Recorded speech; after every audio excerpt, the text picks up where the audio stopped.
All right, YouTube, part two to the challenge. So now in this part, I want to cover more fully the idea of the international date line, how that factors into this, and hopefully we can arrive at an understanding that makes good common logical sense. So there was a problem presented in Miss Lady Gracie's challenge video that I think is worth addressing. And it kind of goes like this. And I'm going to use this Sharpie that I have right here in order to do some drawings. Okay. So let's say we have two Seventh-day Adventists. We're going to call this guy Todd, and we're going to call this guy Jim. Now, Todd and Jim are Sabbath keepers, but they like to travel a lot. So, Todd and Jim decide that they want to go on a long trip.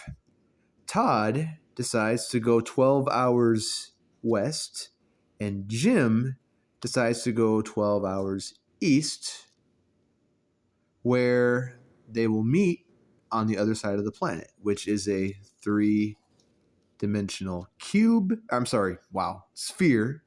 And because the planet is a three-dimensional sphere, they are able to walk in a straight line and somehow meet on the other side. So, here's the problem that is being posed. If they do this, if Todd and Jim do this, how do they know which day the Sabbath is? And somebody will say, well, what do you mean? What's the problem? They just go back 1 hour. Todd goes back 1 hour every time he goes an hour west in the time zone, and Jim goes an hour east. Aha, but now wait a second. If they do this right, if Jim gets 12 more hours and Todd loses 12 hours, that's 24 hours difference. So now Jim and Todd are 1 day apart from each other. So Jim is keeping the Sabbath 1 day ahead of Todd. You see the problem? Okay. So how do you deal with that? Well, this one's not as hard to deal with as you might think. So, okay. International dateline, right? Where is it, first of all, right? It's somewhere, I don't know the exact location, but it's somewhere east of Russia, if I remember right. I should probably go online and look this up again just to be doubly sure, but I know that one of you keyboard warriors will keep me in line if I'm saying something wrong here. So I'm going to say it's somewhere east of Russia. Excuse me. Now, I'll get back to that point in a little bit, but I want to deal with Jim and Todd right now. Are they really a day apart? And let's take this further. Let's say they go another 12 hours west and east, right? So now they're 2 days apart, and they're back in Israel where they started. So now Todd went ahead in time 1 full day, and Todd went behind in time 1 full day. He went back. Jim went ahead 1 full day in time, right? Well, no, that's wrong. Why? Because now they're back in Israel, right? Is the calendar based off of Jim or Todd? Or is the calendar based off of Israel in this situation? Well, the calendar is based off of Israel in this situation. It doesn't matter what the seventh day is to Todd or Jim. What matters is what the seventh day is in the area that they're in. You see the difference? So it doesn't matter how much Todd and Jim travel. The fact is, Israel's seventh day is always going to be the same seventh day. And so there's really no problem there, but somebody's maybe having a hard time picturing how what I'm saying can make sense. How can there not be a problem? They went forward and back in time. Well, no, they didn't. They didn't go forward and back in time. All they did was travel some distance. And so wherever Todd and Jim find themselves, in order to keep the seventh day Sabbath, they would have to keep the seventh day of whatever region they are currently in. Okay? So when they meet back up in Israel, 24 hours travel distance west and east for each of them, even though they're technically one day behind, one day ahead now, they're really not. Because, again, Israel has its own seventh day. It doesn't matter where Todd and Jim go, you see. Israel is the thing that matters, or whatever other country you're in. So before they made an international dateline, you could kind of say that Israel could be the international dateline, if you want to say it that way, I guess. But you're not going back in time. That's nonsense. People misunderstand that.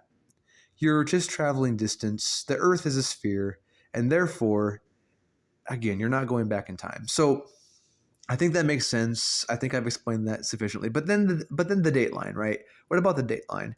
Well, I actually think that the dateline makes sense because here's the thing. The world started in the East. Well, compared to us Western folk. Europeans are Western, Americans are Western. We're all Western folk here. So, right, China, Japan, Russia, they're like the farthest east that people would go in the old days. In the old days, hardly anybody knew about the Americas. It was just Europe, Africa, and Asia. I mean, for all intents and purposes, that was basically the world.